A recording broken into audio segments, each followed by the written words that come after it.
There is a whole world of stories behind everyone's eyes, important human stories, the sort that populate each chapter of every one of our individual books of life.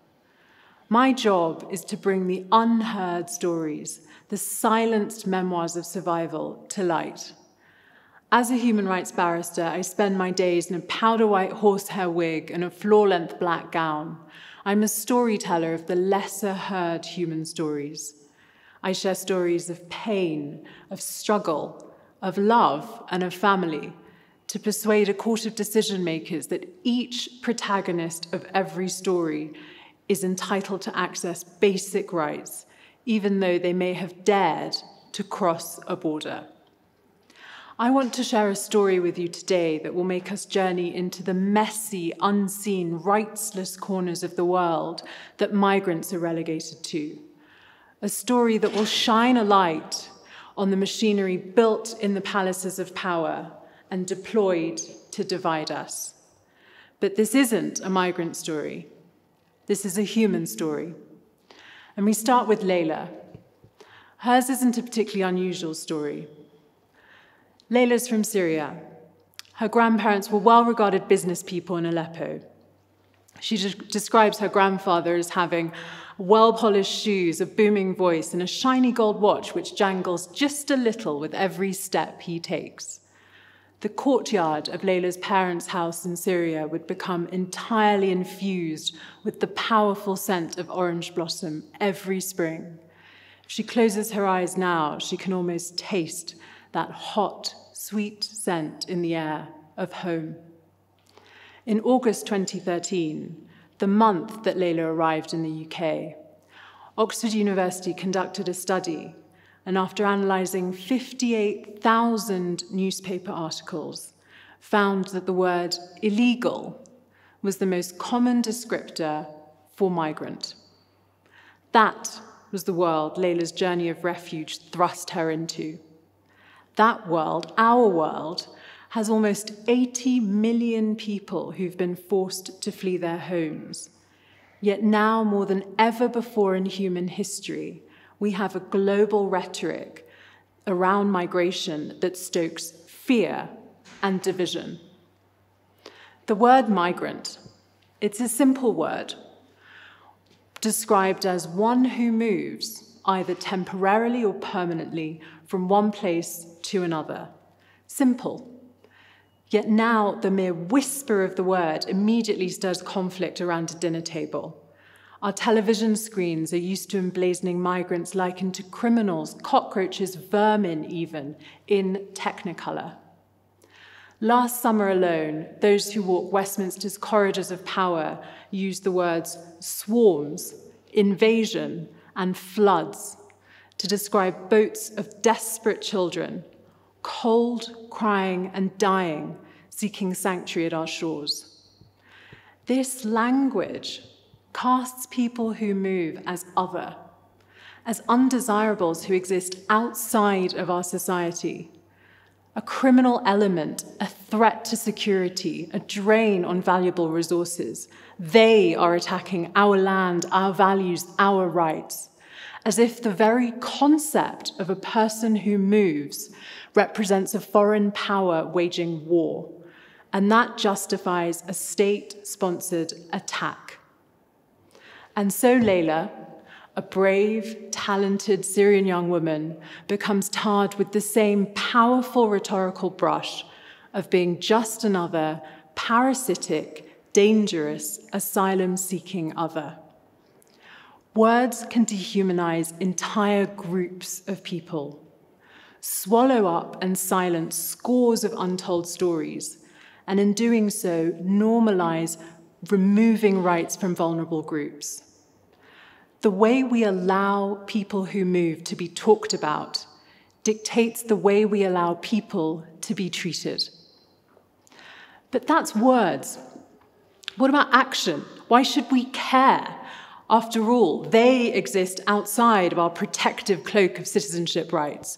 Layla is different to us by virtue of having fled her home, fled a war. Let's have a full and fearless exploration of what happens when we treat one group of people as less worthy of rights than another, when we disable migrant communities from accessing basic rights.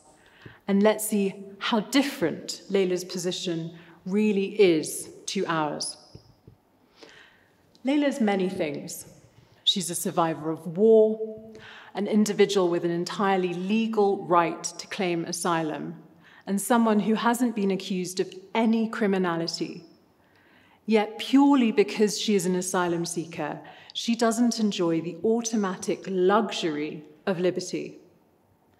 Because she dared to seek refuge, she was detained, with no notice, locked up for 5 months, imprisoned in a facility managed by a private security company with a tragic record of fatal mismanagement, locked up and locked out of sight. The phenomenon of immigration detention affects many groups of people. Undocumented migrants, asylum seekers, victims of trafficking, survivors of war, even European nationals. And it allows the Home Office to imprison people indefinitely, with no end of sentence in sight, for no other reason than the convenience of knowing where they are. There is no presumption of innocence because, of course, there's no actual crime involved. And we've normalized that this is an acceptable way to treat people. It doesn't take much to think of the psychological, sociological, and physiological scars this forever leaves on detainees. But again, some might say this happens to them, people who don't have immigration status. The trouble with treating one group of people differently, depriving them of a set of rights, is that it's a short walk to depriving another group of people of the same right. Fast forward 2020, and a new bill was proposed, the Counter-Terrorism and Sentencing Bill. This bill wants to give authorities more power so that they can deprive anyone, regardless of nationality, of their liberty on the mere suspicion of terrorism. So individuals that the authorities can't criminally prosecute, can't convict at trial, can still face never-ending measures depriving them of their liberty. They can have an electronic tag cuffed to their ankle. They can be put on indefinite house arrest. So with this bill, Simon, a hard-working British engineer from Milton Keynes, can be forced to live away from his family, away from his home, indefinitely. Not because he was prosecuted and convicted of terrorism, but because the authorities harbor a suspicion they cannot prove. He won't spend next summer teaching his children how to ride a bike under the apple blossom tree. That sacred right to liberty has gradually been eroded. And the path between Layla and Simon is a short one. But Layla wasn't just detained. Before she was detained, she was subject to government-ordered hostility. She arrived in the UK a year after the hostile environment was birthed. It's a tremendously named policy which does just what it says on the tin. It put in place a labyrinth of punitive and painful legal measures designed to make living in the UK without status as insufferable as possible. But it did this not by putting a fleet of white vans throughout the country, but by empowering private British individuals, doctors, employers, landlords, bank managers, any British individual as the new first guard of immigration enforcement. By legally requiring landlords to discriminate against and be suspicious of migrants, the Home Office is able to multiply the tentacles of surveillance. By criminalizing landlords who do rent people without immigration status, the hostile environment makes landlords quake in their boots at the mere sight of someone they don't perceive to be British. We know that even survivors of the Grenfell Tower fire were too scared to seek help. That is how far the tentacles of surveillance now reach. They were instead rendered street homeless, the intended, painful consequence of state-designed hostility. Just like with the right to liberty, the hostile environment used migrants as a testing ground for social policing. But the tentacles of surveillance no longer stop with immigration offences. They now reach each and every one of us with the prevent duty. The prevent duty is a recent Home Office invention requiring public sector workers to monitor and report signs of extremism. It sounds Orwellian, but it's in modern-day Britain that school teachers are required by law to view even very young children as potential future criminals, monitor their thoughts and beliefs, and report on signs of extremism they might view. Extremism in this context is defined as active or vocal opposition to British values. British values. Would you know what they are? Would your sister know whether she was abiding British values? It's so dangerously vague a term that it can be hijacked by whomever lays claim to it.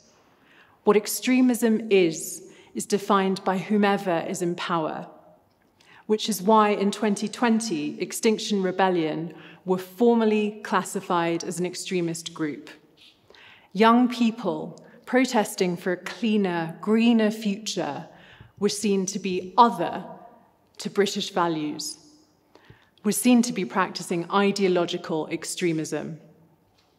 So now, 7-year-old Elizabeth, a British schoolgirl in Birmingham, who praises a comic act of protest by XR, can have her thoughts reported to the Home Office. There is no distance between Layla and Elizabeth. That is how far the tentacles of surveillance and control now reach. It's a collective rights grab. These immigration policies were put in place to break down the social fabric that binds us together by justifying that one group of people is less worthy of rights, should be harassed and punished over another.